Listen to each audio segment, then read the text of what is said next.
But Tarkov installed it, launched the raid, found my first canned meat, defeated an enemy, completed a quest, launched the raid, defeated an enemy, found canned meat, completed a quest, launched the raid, defeated canned meat, completed a quest, enemy, canned meat, quest, enemy, canned meat, quest, canned meat, quest, canned meat, quest. Vibe? Tarkov is Groundhog Day stretched over 6 months. Many enter the game thinking that everything they accumulate will stay with them forever. You play a couple of hours a week, months pass by, stash fills up more and more with all sorts of junk, quests get completed, and you start to think that the game isn't that difficult after all. You have millions, a full arsenal of amazing weapons, and blood-scarfed and ice cream cones in your hideout. But suddenly, it's all taken away from you. Yes, even the hard-working guy who managed to amass his wealth will be taken aback. But what about those who just bought the game a month ago? All it took was to bring the same $300 to the Peacekeeper and then again go looking for your sex throughout the customs. Is that fair? Well, maybe.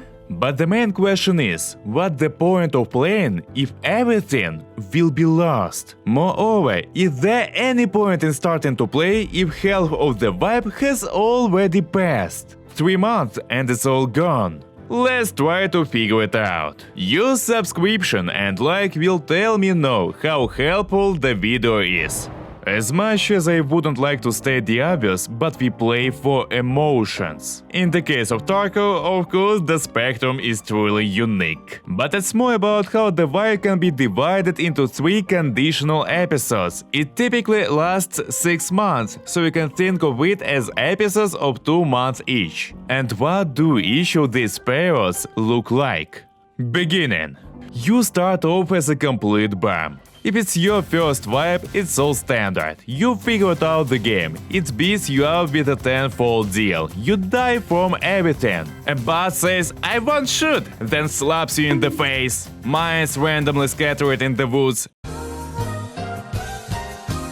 And leave bushes with the PMs at the ready. Very interesting, but you die in every raid. If it's not your first vibe, first and foremost, you'll be shocked by what BSG screwed up this time. What the hell is Ground Zero? Is that a location for newbies? What the hell is going on? Why do I spawn in front of other beggars? You start to understand the changes. Some please you while others make you rage, but not for you first. Servers can handle the influx of players. There are 10 smooths in every bush. Going to customs involves a struggle for every weapon crate. Hungry vultures steal the last chest week of a bot. Meta players sit and camp quest places. And at the exits there are whole flocks of old and not so old rats chilling. The whole game feels like Rust, where you can't even breathe or fart without the gaze of a fellow destitute person right behind you. Oh no, what this? A subscribe button? Oh no, are you going to get a million videos and guides here? Yeah, you definitely should subscribe.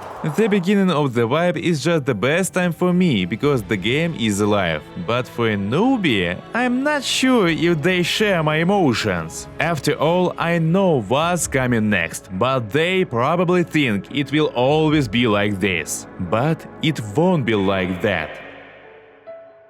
Middle of the vibe. Many strong players have already rushed ahead with quests. They don't hang out with you in raids as much, and there's still a lot of people, but way fewer. You can breathe a little and calmly go do quests. You'll rarely be ambushed near quest areas. If you have a friend who plays the game, he will even give you keys and you won't get stuck on missions. By this time, BG usually fixes most of the technical problems that have become local jokes, where people remember to like posts and joke about realism. Some ideas that would be heavily criticized by the game's audience will be radically changed, while others will be improved. The game will be like a calm river, where you're sitting in the kayak, going with the flow, following the tasks that the developer has prepared for you. For me, this is still a good episode of the game. You can still have fun going to the lab or customs. You can make fun of newcomers on factory. You can just do what you like. For someone who just entered the game, it will be much more comfortable. They will still suffer, but more from their mistakes than from a billion conventions that need to be mastered while diving into the flow of endless madness.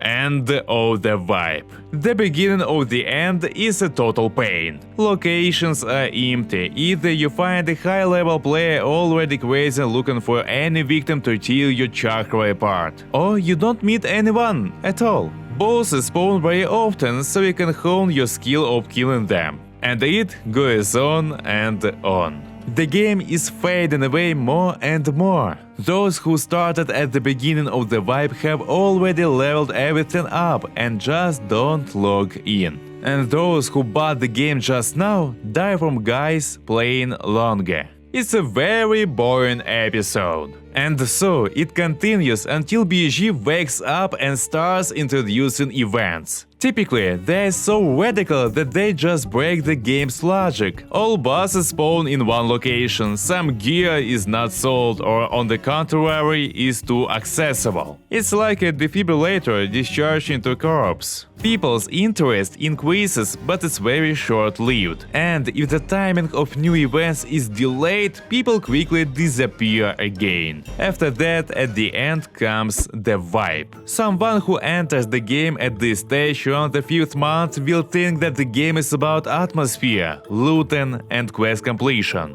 But after a short period of time when the events begin, they will be completely blown away. But what's happening? Because all the rules of this world that they built will collapse and start working by completely different laws. Personally, I can't stand the end of the vibe because it's insanely boring. The moment with the events is already much more interesting, but the best part of them is the day when the vibe happens. It's important to understand that Escape from Tarkov is very multifaceted. It's a completely different game at different points in time. I can't say that you should buy the game at the beginning of the vibe and it's not worth in the middle. If you commit to this project, you'll have to go through all these stages and not just once. You should come to terms with the loss of loot. Just enjoy the game itself, not the array of items in your stash. And most importantly, each vibe brings something new, and this novelty always outweighs the pain of loss, only reinforcing your bonds with proper. Don't worry, there's still plenty ahead. And even if you start, let's say, a month before the vibe, in the next month it will be much easier for you to start again, because the quests will already be familiar, and your suffering coefficient will become a little more modest. Share your gaming experience in the comments, subscribe to the channel and hit the like button. Bye bye, see you next time. Good luck!